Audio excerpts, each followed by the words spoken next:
यहाँ समझिए कि चारों साइन का मतलब सवाल के हिसाब से ये हुआ। अब सबसे पहले तो हम करेक्ट साइन को इक्वेशन में पुट करेंगे, जिससे यहाँ हमें हमारी करेक्ट इक्वेशन मिल गई है। अब आप देखिए और समझिए कि इस इक्वेशन को आप एग्जाम में दो तरह से सॉल्व कर सकते हैं, जिससे आपका आंसर चुटकियों में आपके सामने होगा। पर उससे पहले आप ये जरूर like or subscribe this video.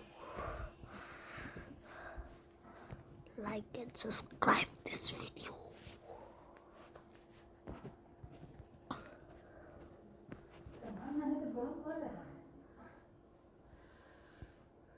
तो देख लें कि कोई भी वैल्यू आपकी इक्वेशन में डिवाइड में बिल्कुल नहीं होनी चाहिए। जैसे यहाँ 4 डिवाइड बाय 2 है, तो हम यहाँ 4 को डिवाइड कर देंगे 2 से, जिससे हमें 2 मिल जाता है। बस अब आप इस इक्वेशन को या तो यूनिट डिजिट कॉन्सेप्ट या फिर डिजिट सम कॉन्सेप्ट से चुटकियों में निकाल सकते हैं साथियों। अब यहां भी आपको एक चीज का ध्यान रखना होगा कि कभी यूनिट डिजिट कॉन्सेप्ट लगाते हुए आपका आंसर माइनस में आ रहा हो, तब आप उसे 10 से माइनस करेंगे।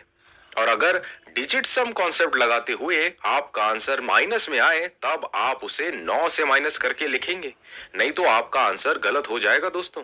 चलिए, तो सबसे पहले यूनिट डिजिट कॉन्सेप्ट कैसे लगाया जाता है इक्वेशन में वो समझिए आप।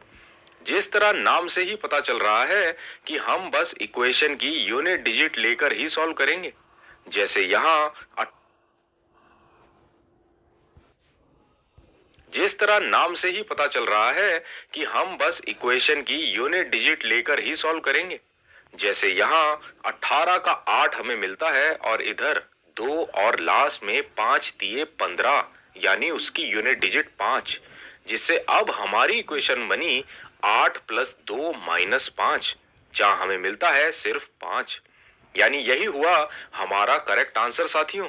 उम्मीद करता हूं आपको जरूर समझ आया होगा। चलिए, अब देखिए कि इसी सवाल को हम डिजिट सम से भी कैसे सॉल्व कर सकते हैं। साथियों, डिजिट सम लगाते हुए एक चीज समझिए आप कि जहां भी आपको 9 मिले, जैसे यहाँ 18 दिया गया है जिसकी सारी डिजिट्स का जोड़ 9 होता है, इस तरह 9 प्लस का या माइनस का इक्वेशन में अगर हो, तब आप उसे इग्नोर कर देंगे, यानी उसे आप जीरो मान लेंगे। जैसे यहाँ 18 तो जीरो हो जाएगा, आगे सिर्फ 2 और 5 दिए 15, यानी 15 में 1 और 5 का जोड़ 6 हमें मिलता है, जिससे हमारी इक्वेशन बनी 2 माइनस 6, जहां हमें मिला माइनस का 4। यानी हमें अब इसे 9 से माइनस करके लिखना होगा, जो मैंने आपको सिखाया, जिससे आप खुद देखें और समझें कि 9 से माइनस होने पर यहाँ हमें मिलता है 5। और यही हमारा करेक्ट आंसर भी था साथियों।